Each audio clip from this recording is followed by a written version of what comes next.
diseminasi aksi nyata modul 1.4 tentang budaya positif yang saya lakukan.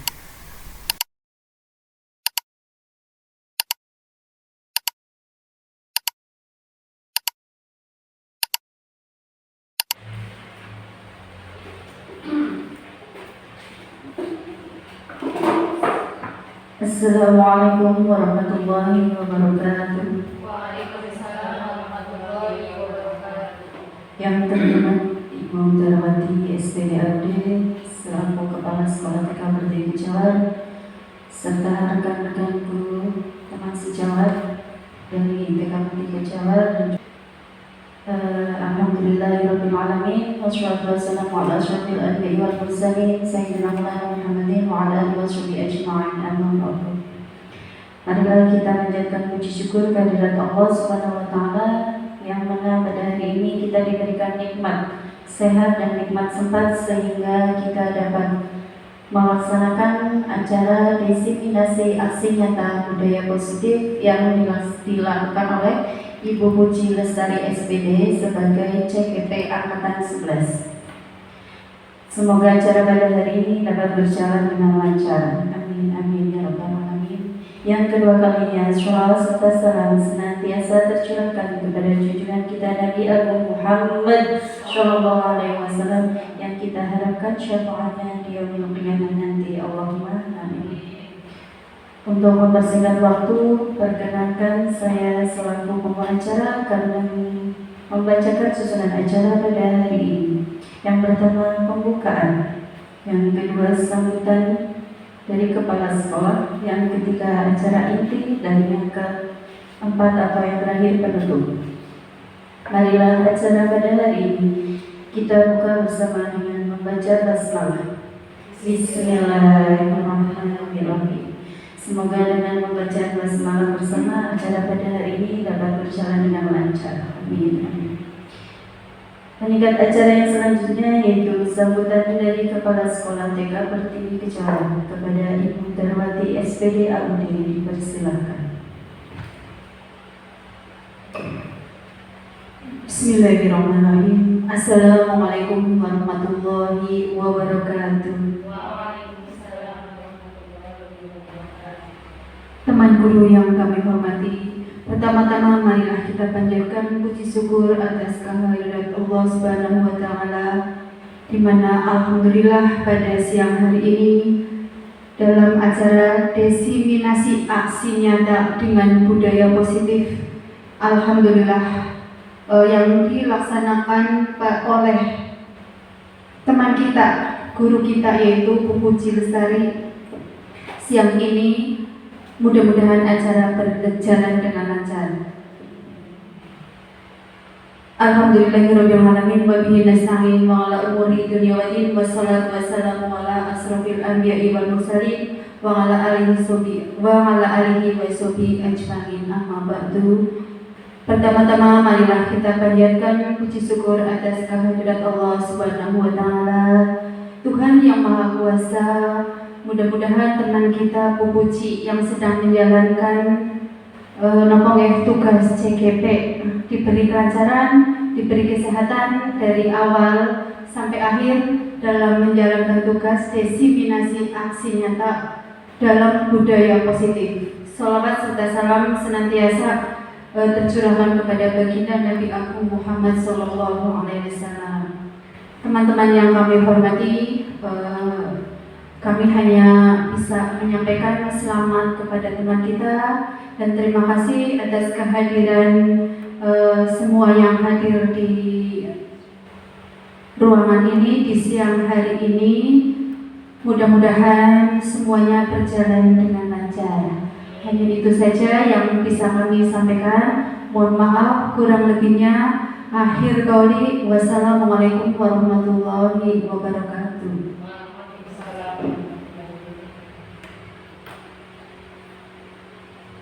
Terima kasih kepada Ibu Darawati SPD yang telah memberikan sambutannya. Untuk acara selanjutnya yaitu acara inti yang akan dibawakan oleh Ibu Puji Lestari SPD. Kepada beliau kami persilakan.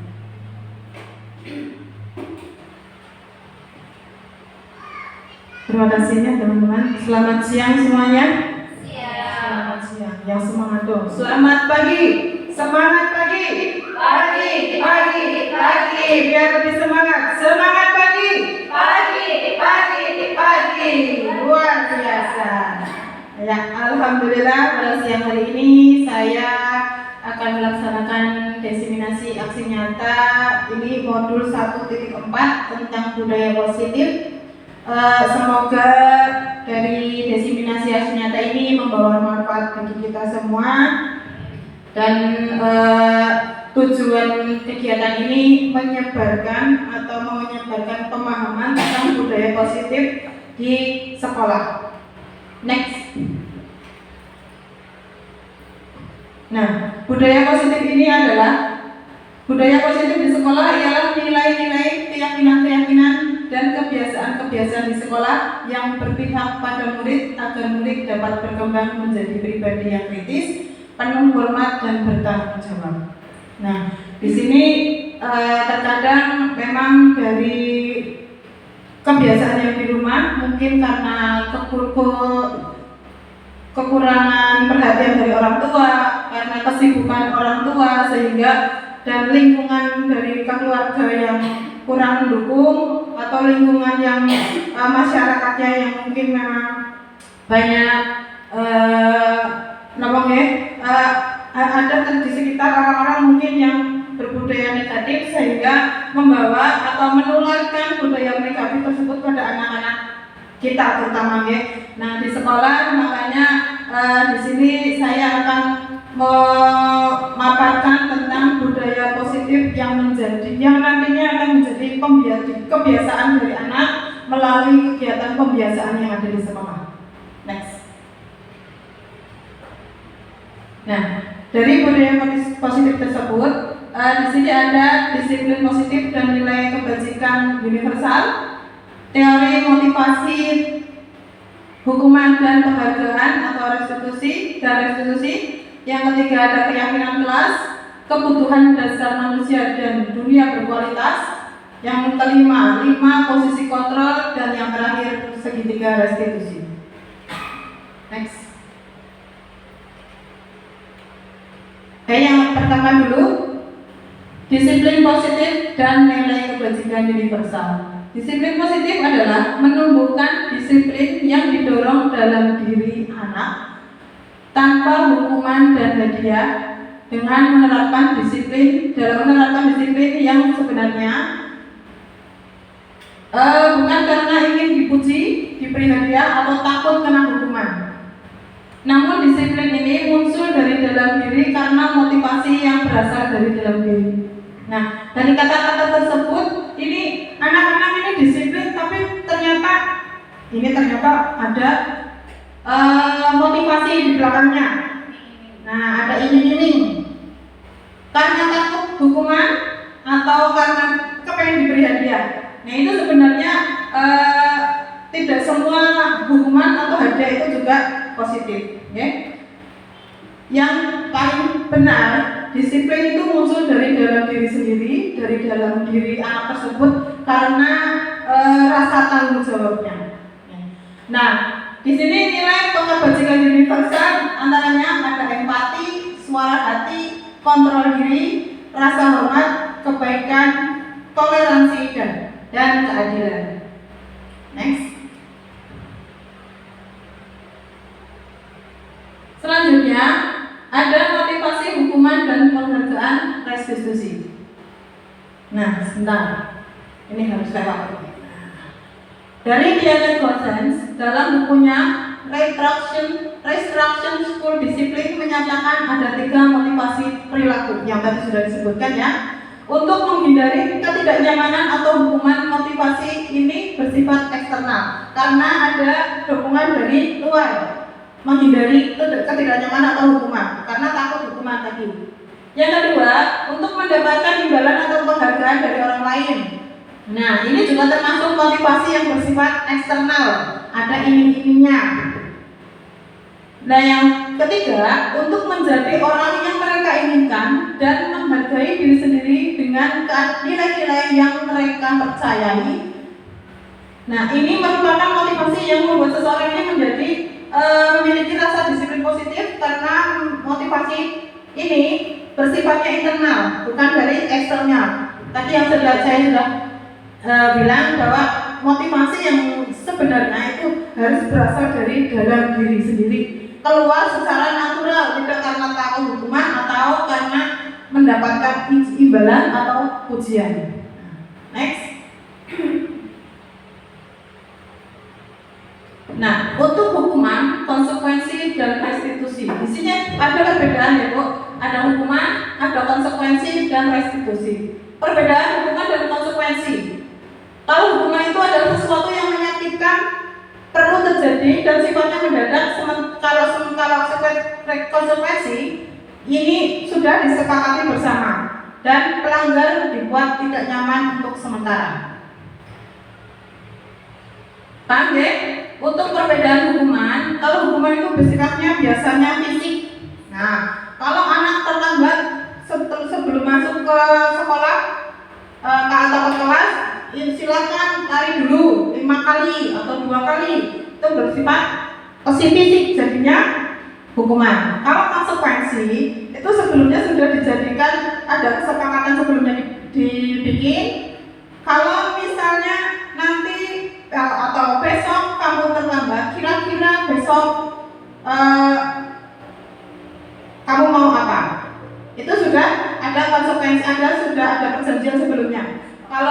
Nah itu berarti anak-anak juga merasa saya bukan dihukum, tapi saya akan melaksanakan konsekuensi yang saya hadapi karena kesalahan saya sendiri. Nah di sini ada restitusi sekarang. Kalau restitusi itu adalah proses menciptakan kondisi bagi murid untuk memperbaiki kesalahan mereka agar mereka kembali ke kelompoknya dengan karakter yang lebih kuat. Nah, ini restitusi. Nanti kita bahas yang terakhir restitusi itu apa dan nanti kita akan memahaminya. Next. Nih, di sini ada penghargaan atau reward yang diberikan tidak selalu berdampak positif. Terkait ada beberapa dampak lainnya ya. Yang satu, pengaruh jangka pendek dan jangka panjang. Penghargaan efektif jika kita menginginkan seseorang melakukan sesuatu yang kita inginkan dalam jangka waktu pendek, namun ketika penghargaan tersebut dilakukan berulang, maka akan bergantung pada penghargaan yang diberikan serta kehilangan motivasi dari dalam. Nah, di sini ketika anak diberikan sesuatu reward dalam jangka waktu pendek, it's okay ya. Tapi kalau tidak diberi, anak-anak tersebut akan bergantung, nggak mau melakukan sesuatu atau nggak mau kalau di TK itu tidak mau kegiatan, kalau tidak dikasih hadiah seperti itu. Jadi anak itu nanti akan bergantung kepada reward yang diberikan biasa guru ya. Biasa nanti kalau sudah selesai nanti kita kasih hadiah misalnya itu. Nanti kalau nggak mau, kalau suatu saat ada kegiatan seperti itu lagi nggak mau lah biar kasih hadiah lagi gitu ya. Untuk yang kedua, penghargaan tidak efektif. Penghargaan dianggap sebagai impian dan jika tidak tercapai, maka Anda merasa kecewa dan berkecil hati sehingga akan menurunkan semangat kerja kerasnya. Nah, seperti tadi, karena harus bergantung pada penghargaan itu atau reward yang diberikan atau hadiah, jadi dengan hadiah itu juga anak juga akan tetap tidak mau menurunkan semangat kerja keras, jadi tidak mau melaksanakan kegiatan karena nanti bayi hadiah maning kayak gitu ya. Nah, jadi untuk penghargaan itu juga tidak efektif. Lanjut. Ini ada beberapa yang masih dampak dari penghargaan ya. Penghargaan merusak hubungan. Ketika seorang diberi penghargaan atau dipuji di depan orang banyak, maka yang lain akan merasa iri dan sebagian dari mereka akan tidak menyukai orang yang diberikan penghargaan tersebut. Nah, misal si A diberi hadiah, aku tidak, berarti si B kait terus. Aku nggak pernah dapat hadiah. Jadinya aku Iya, Kecil hati. berkecil hati. Nantinya nggak mau lah, paling yang dikasih hadiah yang itu. Terus jadi kayak seperti pilih kasih jadinya, oke? Yang keempat, penghargaan mengurangi ketepatan. Nah, kurang begitu. Yang kelima, penghargaan menurunkan kualitas. Masih karena motivasi dari eksternal tadi, ini jadi penghargaan yang merupakan menurunan kualitas. Kalau tidak diberi, jadinya males-malesan. Penghargaan mematikan kreativitas, sama. Kalau tidak diberi hadiah, mau. Gambarnya tidak mau bagus, tidak mau cantik, nggak dikasih hadiah. Gitu. Penghargaan menghukum. Nah, itu juga ini salah ya, harusnya ke sini. Penghargaan itu menghukum. Nah, seperti ini contohnya kalau di SD itu sistem ranking atau peringkat. Sebenarnya menurut saya juga kalau ranking itu memang seperti yang tidak mendapatkan jadi ngedrop down. Jadi kayak menghukum jadi anak yang tidak mendapatkan ranking seperti mau berkreasi sama males karena nggak dapat ranking. Yang mendapatkan ranking pun nanti juga bisa menjadikan anak itu malas belajar bisa, terus jadi sombong kayak gitu, menyombongkan diri. Nah, yang betul ini motivasi dari dalam diri. Nah, jika kita memberikan penghargaan kepada seseorang atau seorang anak pada saat dia sedang merasa bangga dan dengan pencapaiannya sendiri, maka kita akan mengambil kegembiraan yang saat itu sedang dirasakan oleh mereka. Nah, secara alami malah ya, kalau motivasi anak tersebut tanpa ada iming-iming, anak tersebut ya bisa kreasi sendiri dengan hasil karya sendiri, bangga dengan pencapaiannya sendiri, maka kita ikut merasakan bangga, ya. Bukan karena iming-iming tadi, memang anak tersebut memang mempunyai kelebihan atau kepuasan tersendiri karena hasil karyanya sendiri. Secara alami mereka akan bangga dan kita pun ikut bangga. Oke, lanjut. Nah, dari tadi ada hukuman, penghargaan dan restitusi. Sebelum ke sana kita ada keyakinan kelas. Nah, keyakinan kelas adalah seperangkat nilai dan prinsip yang disepakati bersama oleh guru dan siswa untuk memandu perilaku dan interaksi di dalam kelas. Oke?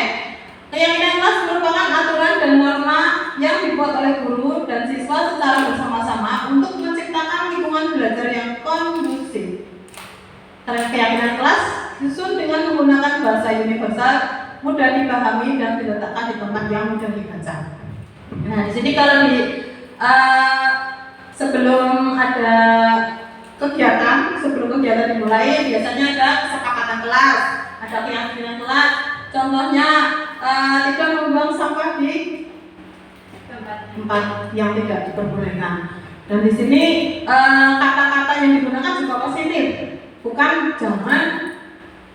Seperti kalau di TK, di SD itu jangan menyontek. Berarti kata-kata yang positifnya gimana, Bu? Percaya diri atau bekerja secara mandiri. Nah, terus ada yang misalnya kata-kata yang negatif, dilarang, jangan, tidak boleh, itu tidak dimasukkan dalam keyakinan kelas. Tapi kata-kata yang positif, berbaris, mengantri, sabar menunggu giliran, menghormati orang lain ketika ada, kalau di TK itu ada bermain permainan yang mungkin jumlahnya tidak sebanyak dan harus bergantian, berarti kesepakatan kelasnya bermain secara bergantian. Boleh.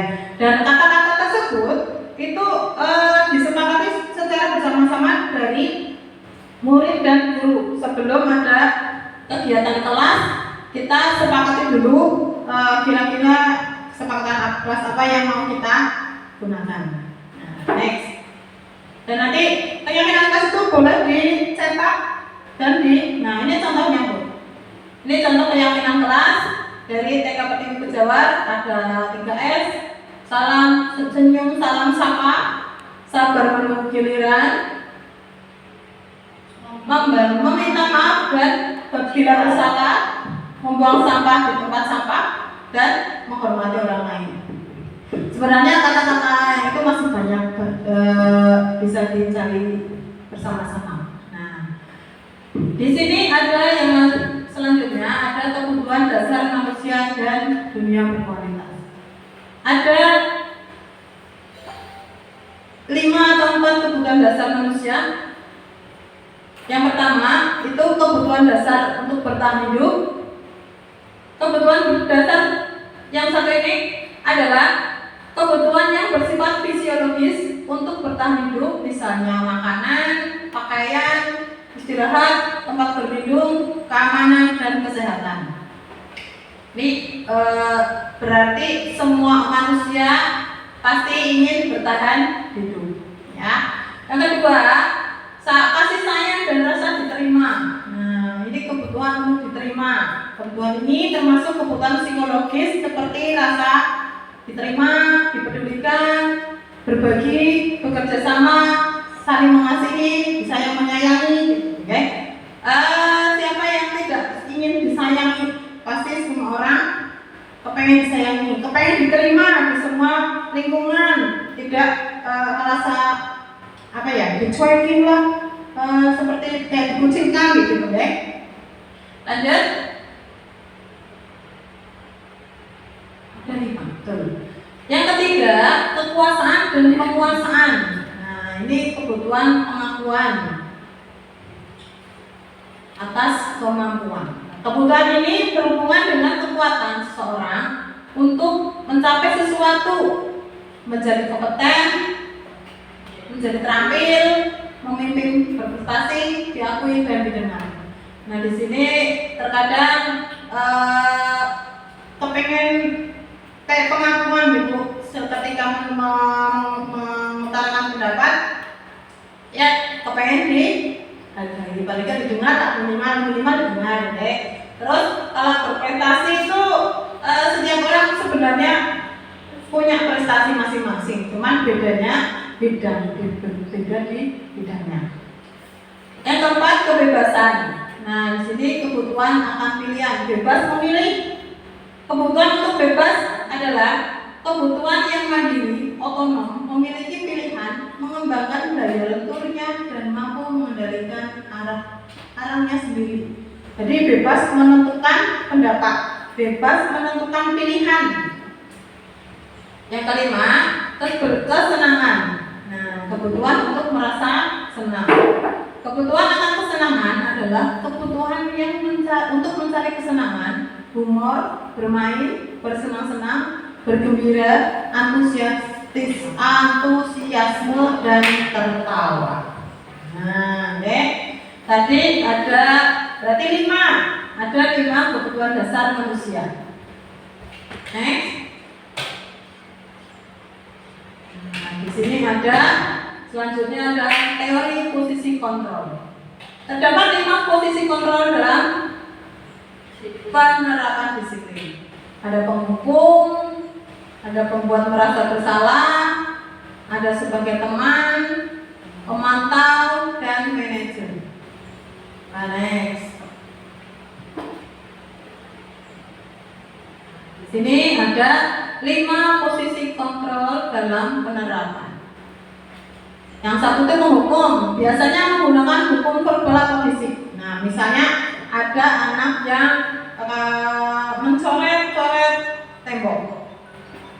Hukumannya biasanya seperti ini. Kalau ini posisi kontrol ini untuk guru, ya. Guru menghukum. Misal tadi ada anak yang mencoret-coret tembok, langsung ditegur atau digardik, dimarahin, itu penghukum, ya. Kalau membuat merasa bersalah, itu guru biasanya menggunakan kata-kata yang lembut. Misalnya, ini kan tembok sekolahan. Misalnya, kalau ini sekolahanmu, ini kan masuk rumahmu. Kalau rumahmu dicoret-coret, kira-kira bagaimana, terus nantinya seperti apa, dan kira-kira bagus tidak. Jadi membuat anak mencoret-coret hal itu merasa bersalah. Oh iya ya, ini kan gedung ini kan punya sekolahnya ini sekolah juga sekolahku, berarti rumahku. Kalau temboknya saya coret-coret, nanti temboknya kotor dan saya juga malu karena ini sekolah juga rumahku.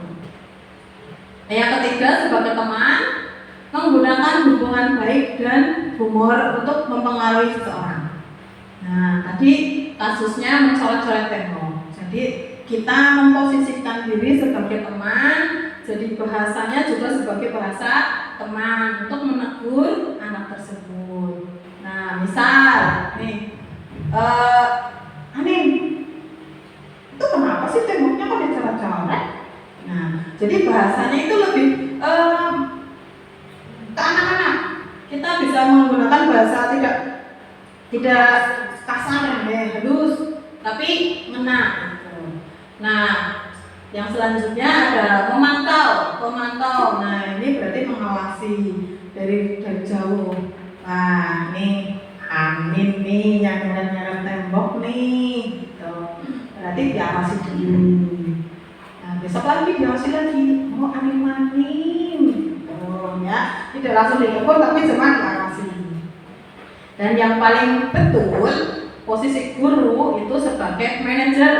Nah, di sini manajer adalah posisi di mana guru berbuat sesuatu bersama dengan murid, mempersilahkan murid mempertanggungjawabkan perilakunya untuk mendukung murid agar dapat menemukan solusi atas permasalahannya sendiri. Nah, contohnya ini tadi mencoret-coret tembok, panggil, ini sini. Tadi Bu Guru lihat kamu nyoret-nyoret tembok ya? Iya, biasanya seperti itu. Kenapa? Mau nulis, misalnya gitu. Dan kira-kira kalau dicoret-coret temboknya jadi bagus atau jelek? Jelek Bu Guru. Ini temboknya nanti kira-kira kalau jelek, ini kan sekolahnya Anin. Nanti kalau jelek Anin malu. Nah, nanti guru itu mengusik-usikan sebagai manajer, dan nanti kita menggunakan segitiga restitusi yang nantinya akan menyelesaikan masalah sendiri. Nanti kalau misalnya temboknya biar bersih, bagaimana? Nah, caranya bagaimana?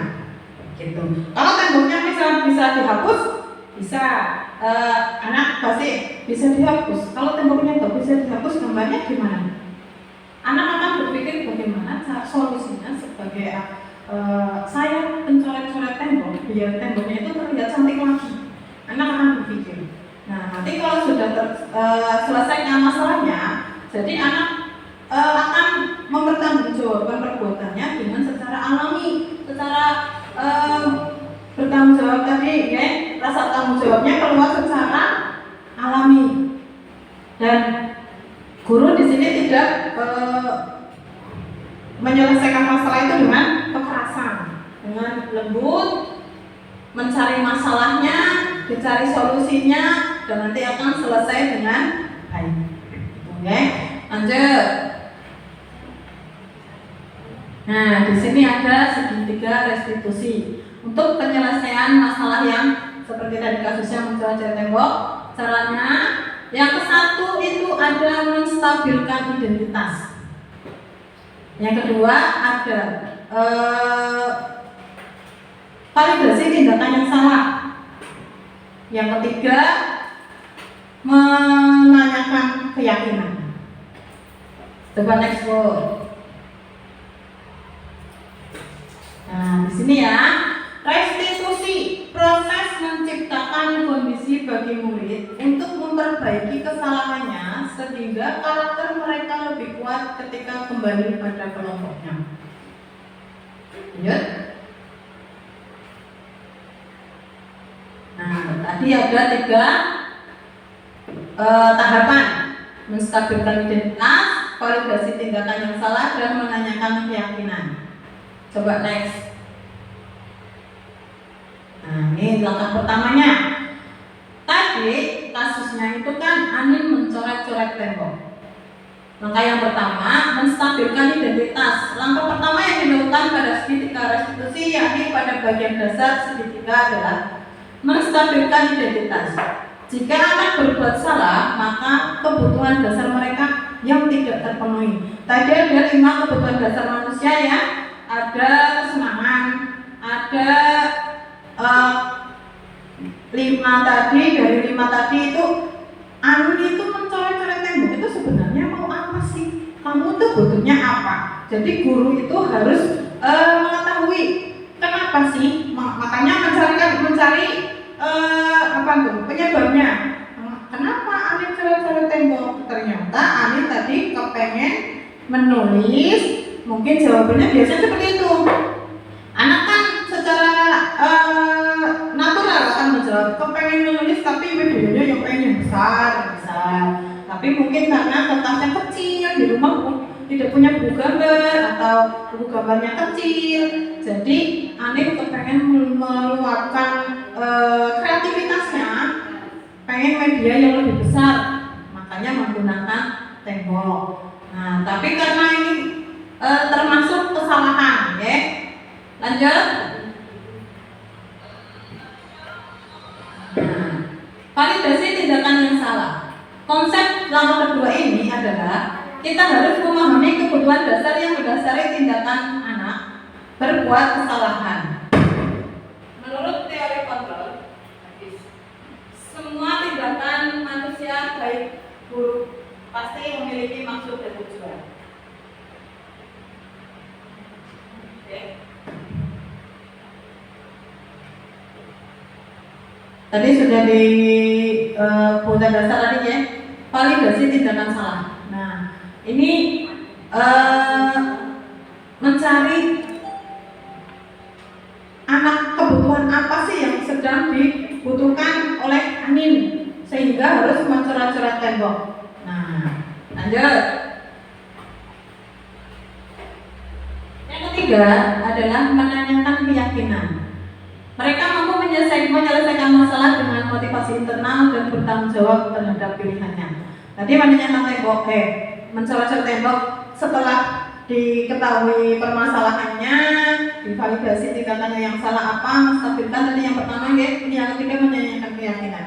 Anin, tahukah keyakinan kelas yang sudah kita buat? Masih ingat nggak keyakinannya? Kalau mencoret-coret tembok itu melanggar keyakinan kelas kita tidak? Misal gitu. Nah, ini yang mau refresh ingatan. Nah, mereview ingatannya Anin bahwa oh iya, kemarin kan sudah membuat keyakinan kelas bersama Bu Guru bahwa menghormati orang lain, ada termasuk mencoret-coret tembok itu tidak baik karena nanti sekolahnya tidak bersih, kotor, dan nanti jelek dunianya. Nah, lanjut. Nah, harapannya ini dengan menerapkan budaya positif di sekolah, kita harapkan siswa kita akan menjadi siswa yang unggul dengan motivasi internal maupun mampu menyelesaikan masalahnya sendiri di masa yang akan datang. Lanjut. Ya, terima kasih. Nah, di sini saya sudah memaparkan semua budaya positif yang insya Allah kita bisa terapkan di lembaga mas kita, ya. Semoga anak-anak kita dapat memiliki rasa tanggung jawabnya itu secara internal, bukan karena eksternal, takut dihukum ataupun harus diberi ujian atau penghargaan. Kalau tidak ada motivasi dari luar tersebut, maka anak-anak akan tidak mau melaksanakan kebiasaan-kebiasaan baik di sekolah, misal membuang sampah tadi sudah disebutkan, ya, dan sudah banyak sebenarnya kita sudah melakukan, cuman kita itu nggak tahu ternyata, gitu ya. Untuk kegiatan-kegiatan yang kebiasaan di sekolah itu sebenarnya memang kita sudah melaksanakan, cuman oh ternyata itu termasuk budaya positif. Dan dalam penyelesaian masalah itu kita juga sudah menyelesaikan, sudah menggunakan, melakukan, cuman nggak tahu oh itu segitiga restitusi ternyata seperti itu. Nah ini kita prakteknya dulu, teorinya belakangan. Sama, saya juga gitu. Saya tidak pernah tahu segitiga restitusi apa. Ternyata, oh setelah mengetahui teorinya, ternyata sebenarnya kita sudah melaksanakan. Oke, terima kasih kepada teman-teman semua sudah menghadiri, mengikuti desimasi aksara saya. Semoga dari paparan yang saya tadi saya sampaikan bermanfaat untuk kita semua dan keluarga kita, anak kita. Okay? Sebelum kita tutup, ada yang mau bertanya atau bagaimana ya? Silakan dari teman-teman. Boleh? Ya. Terima kasih kepada Ibu Puji tadi yang sudah memaparkan banyak hal.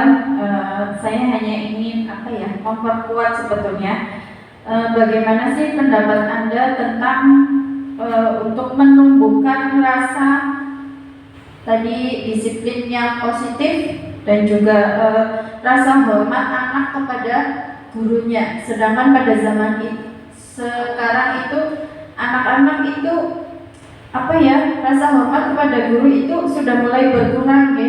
Apalagi kalau bertemu di jalan, kadang-kadang anak itu cuek sama bu guru.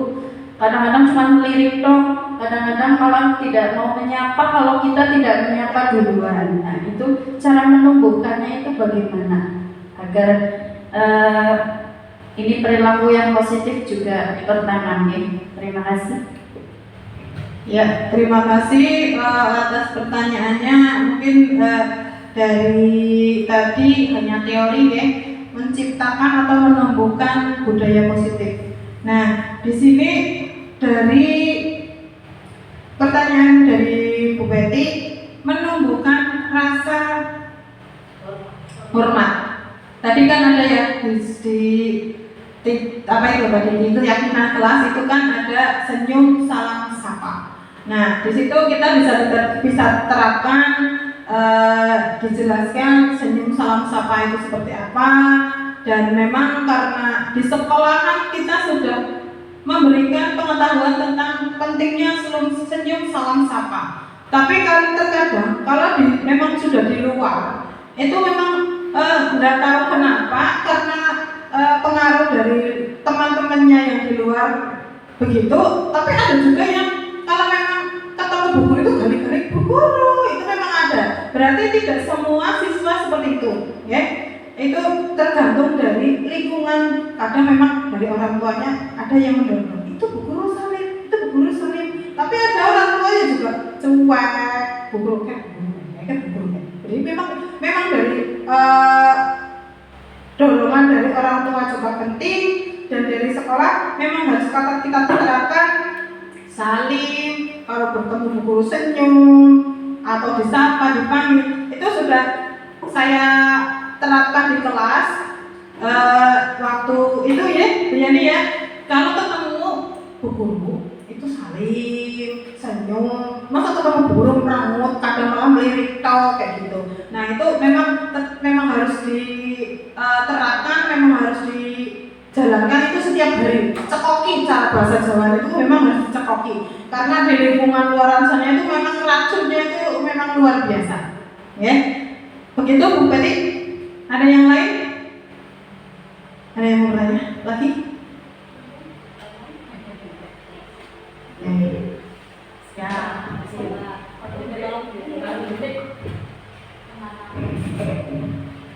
Saya mau bertanya ini Bu, memang alhamdulillah sih saya sudah melaksanakan keyakinan kelas, membuat kesepakatan lah. Di sini kita sebagai pendidik kadang begini, padahal di sana tadi ada reward ya, tapi ternyata salah. sering kan ya seperti itu. Ayo kerja nanti mendapat bintang ini dan itu. Nah, kita tadi disampaikan posisinya kita harusnya baik itu kan sebagai manajer di sana. Nah, kadang kita sendiri itu sebagai guru kayak kurang sabar apa gimana ya untuk menelusuri hal itu. Jadi, nah sementara dari pihak wali murid kadang begini, Bu, anak saya harusnya pokoknya mintanya yang kayak bukan dipaksa, namanya iyalah seperti itu. Jadi kira-kira itu biar sesuai dengan budaya positif tadi, kita sebagai pendidik itu cara mengatasi hal itu kira-kira seperti apa menurut jenengan? Terima kasih.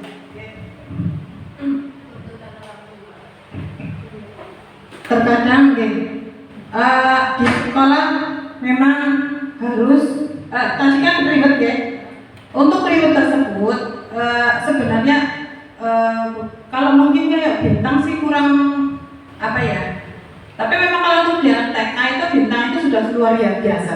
Tapi yang disebutkan di sini mungkin ribet hadiah berupa barang apa, nanti dapat hadiah terima kasih, karena seperti itu juga ada. Nggak apa-apa sih, maksudnya tapi kadang-kadang memang ada anak yang ngomong terima kasih kayak gitu, memang ada. Nanti dapat hadiahnya apa Bu? Terima kasih, hadiah terima kasih gitu. Memang suatu motivator kalau anak mengerjakan sesuatu itu mendapatkan reward. Nah, tapi di sini dari budaya positif ini mungkin dari kebiasaan negatif. Nah, kebiasaan negatif misalnya ada yang suka mengganggu temennya, terus kayak tadi kasusnya mencoret tembok, ada yang kadang suka jahil, tangannya terampil kayak gitu ada. Terus ada yang selalu, kalau di tingkat lanjut itu ada yang datang sekolahnya selalu terlambat. Nah itu kita cari masalahnya, kenapa ini tiap hari terlambat, kenapa ini anaknya kok aktif banget, kenapa kok hari ini alhamdulillah hari ini ngamukan, hari ini jahil sama temennya lagi bermain bola kari. Itu memang kita sebagai guru itu harus menelusuri ini anak itu butuhnya apa. Nah dari reward tersebut memang ini ada jangka panjang sama jangka pendek tadinya. Nah jangka panjangnya ya itu tadi kayak bergantung. Nah tadi kan orang tua menginginkan orang tua yang menarget kayak gitu kan. Karena mungkin di rumah sampai ditunggu ibu guru, nak guru, tanggung males banget. Itu ya memang ada, ya kan. Untuk setiap hari di rumah, setiap suruh belajar nggak maunya nonton TV, maunya main HP. Kalau suruh belajar susah. Nah, itu memang dari kesalahan orang tua juga sih. Kenapa kok disilangi HP gitu? Jadi bergantung. Tapi memang ada efeknya memang dari pemakaian HP sendiri tersebut. Jadi anaknya memang diam sih, pendiam, tapi ternyata itu maksudnya itu diamnya diam jadi malas ngomong kayak gitu, malas ngomong. Jadi kadang anak siapa sih ya, speech delay. Kadang anak ya memang dari orang tua dulu itu dari kecil itu nggak ada anak yang digeletaknya menang. Ya memang kalau dulu anak digeletaknya mainan, tapi memang orang tua dulu dengan sekarang itu memang beda. Kalau dulu digeletak lagu, takar, gitar, kakak itu memang bebas gitu. Dulu saya kecil seperti itu, bebas. Kalau ambilin gitar pakai ya orang diseneni, kupak ya orang diseneni, itu memang dulu seperti itu. Dolanan beletang sawah ya orang diseneni, siki gitu. Orang sendalan tak kadang domai kayak gitu kan. Nah itu memang zamannya sudah berganti, atau orang tua yang terlalu eman sama anaknya sehingga nggak boleh kotor lah, nggak boleh terluka lah, nggak boleh jatuh, apa-apa nggak boleh. Jadinya anak-anak pelampiasannya main HP, dan nanti efeknya juga efeknya negatifnya dari perkembangan dari kosakatanya. Ada yang tetangga saya seperti ini, kosakatanya terlalu pinter karena main HP-nya nontonnya sinetron, kayak gitu ya. Ya, ada dua anak, yang satu bahasanya masih anak-anak banget, umurnya sama, yang satu kesinetronan banget, karena setiap hari mainnya nontonnya YouTube. Nah, jadi anaknya, ada orang jalan bareng, pacaran. Nah, iya, kamu situ aja, nanti kamu pacarnya aku. Nah, bahasa seperti itu sebenarnya tidak umum ya untuk anak-anak yang 5 tahun, 4 tahun gitu. Tapi memang ya itu tadi, ayahnya kerja, ibunya kerja di rumah dengan orang lain, dan akhirnya diam dengan yang penting menang, diwai HP, dan sengaja dibelikan HP untuk anak. Nah, gitu ya. Kalau memang jadinya anaknya aktifnya itu aktif negatif. Kalau bermain di luar ya gitu bahasa. Jadinya saya yang mendengarkan gegat apa gimana? Aduh parah nih. Gitu ya. Saya 4 tahun 5 tahun sudah ngerti pacaran. Pacaran gitu.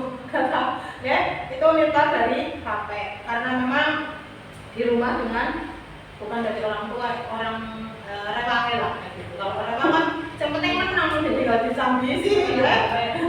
Kalau dulu saya disambi apa, dolanan bodong, dolanan teretean, dolanan apa, buku-buku kan, yang penting menang, tapi dilihat dipantau tetap orang yang anak dolanan melekat, dolanan rumah, yang penting menang tapi aktif kreatif. Anak sekarang apa bisa dolanan bodong-bodong ngetum kan nggak bisa. Ngetum ya gitu kan nggak bisa. Iya, kan jenengan nganyam pakai bodong pun nggak bisa.